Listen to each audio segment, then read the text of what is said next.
Epictetus taught, "It is not things themselves that disturb us, but our opinions about them." Within this short statement lies one of the most liberating and demanding truths of Stoicism. The world does not harm us in itself, it is our judgment that determines our suffering. This is not merely an intellectual position, it is a way of life, one that requires discipline, introspection, and continual practice. We are too quick to assume that offense lies outside us. That insult lives in the words of others. That disrespect is something inflicted. But this is a misunderstanding. To be offended is not a fact, it is a choice. Offense is a contract that requires your signature. You do not have to sign. As Epictetus said, we are disturbed not by events, but by our judgments about them. Marcus Aurelius reminded himself, "Choose not to be harmed, and you won't feel harmed. Don't feel harmed, and you haven't been." These are not the musings of a detached emperor, they are the practiced reflections of one who understood that freedom begins within. To surrender your peace to others is to live as a servant to the careless judgments of the world. To live enslaved to emotion is to forfeit your capacity to live with intention. The Stoic does not pretend that people do not lie, insult, or provoke. They simply understand that those actions belong to others. Our response belongs to us. The one thing no one can steal is your reasoned choice. No matter how volatile the world becomes, this inner domain remains yours. If you react in anger, that is your decision. If you feel insulted, that is your interpretation. If you seek revenge, that is your failure of control. The Stoic cultivates awareness of this principle not through repression, but through reflection. Who then is invincible? Epictetus asked. The one who cannot be upset by anything outside their reasoned choice. This is not an easy standard. It is not passive endurance. It is active strength. It is the daily discipline of sorting what is up to us from what is not. It is refusing to place your well-being in the hands of strangers, circumstances, or chaos. It is the courage to respond rather than react, to speak with intention rather than impulse. It is also an invitation to humility. If we are disturbed, the cause lies not in the thing, but in ourselves. That sting is a signpost. It shows us where our expectations, pride, or assumptions are still untrained.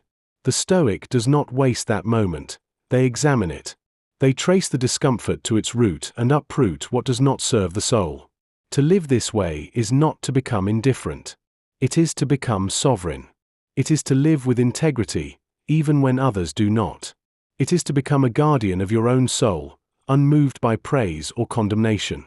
Your greatest power lies not in controlling events, but in mastering yourself in response to them. So when you are hurt, pause. Ask, what story am I telling myself about this? Is it true? Is it useful? Have I forgotten that my judgment is my own? Am I outsourcing my serenity to the whims of someone else? The Stoic life is one of self-governance. The strength to remain steady when the world is not. The clarity to choose your course regardless of another's confusion. For in the end, the world will speak. It will act. It will sometimes offend. But what you make of that, that is yours. And it is sacred. The modern Stoic walks a crowded world, full of noise, distraction, and delay. Every screen flashes with urgency. Every day promises more. And yet, beneath all this movement, we forget the simplest and most sobering truth: you could leave life right now. This was the reminder Marcus Aurelius gave himself often. Not to frighten, but to clarify. Not to make life smaller, but sharper. In Book 2 of his Meditations, he writes, "You could leave life right now. Let that determine what you do, say, and think. Memento mori. Remember death. Not someday. Not far off. Now. It does not matter if you are healthy, busy, or young. Death does not take schedules. It does not check your calendar. It simply arrives. Sometimes with warning. Often without. We delay our lives as though we are owed another decade, but all we ever possess is this moment. To hold this truth is not to live in dread. It is to live awake. The Stoics believed that an awareness of death was not morbid but motivating. If you knew your time was short, how would you live? What would suddenly feel petty? What would suddenly feel urgent? Would you still waste this hour on resentment, if you remembered it could be your last? Would you keep rehearsing old arguments, scrolling endlessly, numbing yourself with distractions? Or would you speak more honestly, listen more closely, move with more urgency? The modern Stoic uses mortality not to retreat from life, but to enter it more fully. When you remember that time is limited, everything sharpens. Your words, your work, your priorities. You cease to drift. You begin to decide. This is not about panic. It is about precision. It is about presence. And most of all, it is about perspective.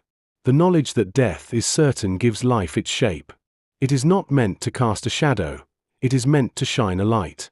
How often do we delay what matters, waiting for the right time to repair relationships, to make changes, to live deliberately?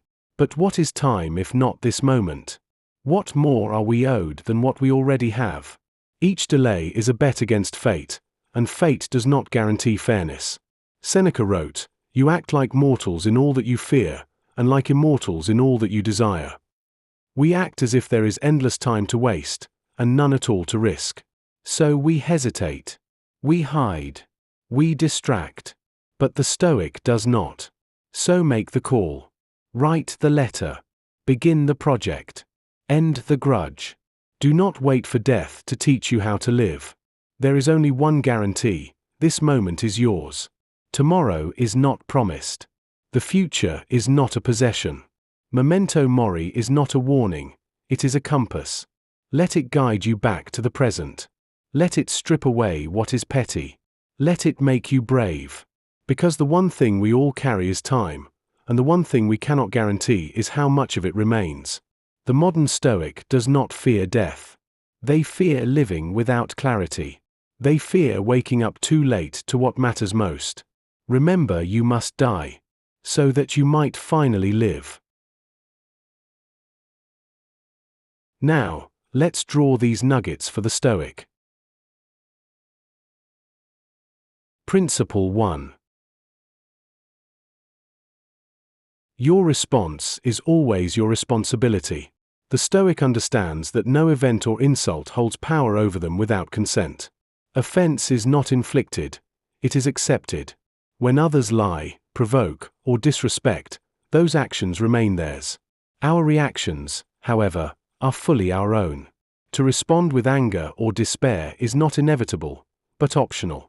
Epictetus reminds us, it is not things that disturb us, but our opinions about them. This is the core of self-mastery. You may not control the world, but you always govern your response. Strength lies in this ownership.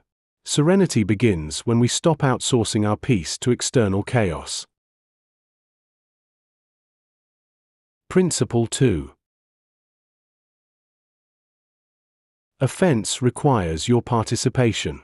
To feel insulted is to participate in a fiction. The words of others only sting when we agree to be stung. Marcus Aurelius put it simply, choose not to be harmed and you won't feel harmed. Insults belong to the speaker. Offense is your addition. The Stoic does not pretend harm doesn't exist, but they refuse to collaborate in their own disturbance. This requires awareness, humility, and discipline. When pain arrives, the Stoic asks, what story am I telling myself? Is it true? To live unoffended is not to be passive, it is to be free. It is to live sovereign. Principle 3. You are the guardian of your soul. No matter how chaotic the world becomes, your inner domain is yours alone. The Stoic draws a boundary between what is theirs and what is not. Judgments, reactions, principles, these are within. Praise, blame, weather, politics, these are not. Your soul is not a democracy, open to the noise of strangers. It is a republic of reason, ruled by virtue. To guard it is your task. When the world spins, the Stoic stands. When others waver, the Stoic chooses. It is not detachment but discipline. You are not a leaf in the wind. You are the mountain beneath it. Principle 4. Disturbance is a mirror, not a verdict.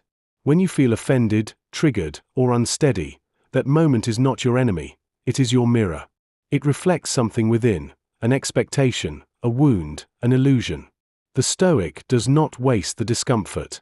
They use it. They trace it. They ask, what did I expect? What belief lies beneath this reaction?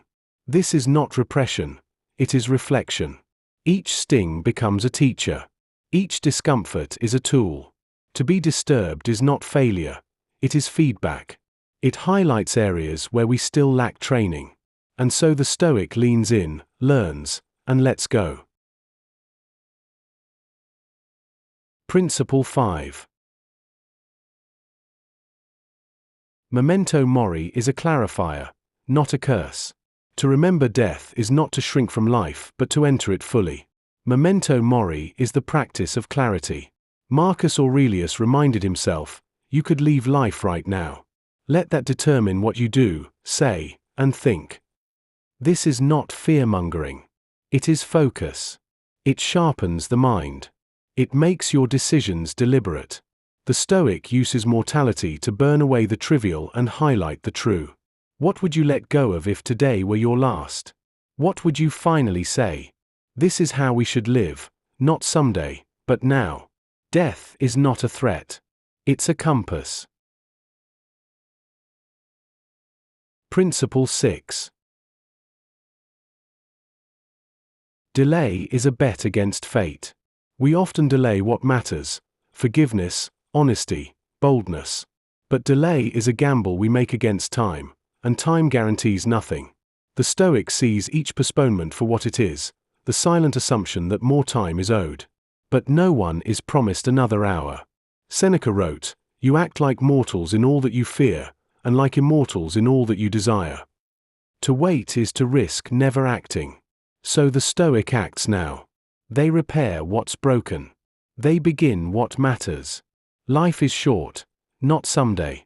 Death clarifies this. If not now, when? Principle 7. Mortality makes you present. The Stoic does not fear death, they fear wasting life.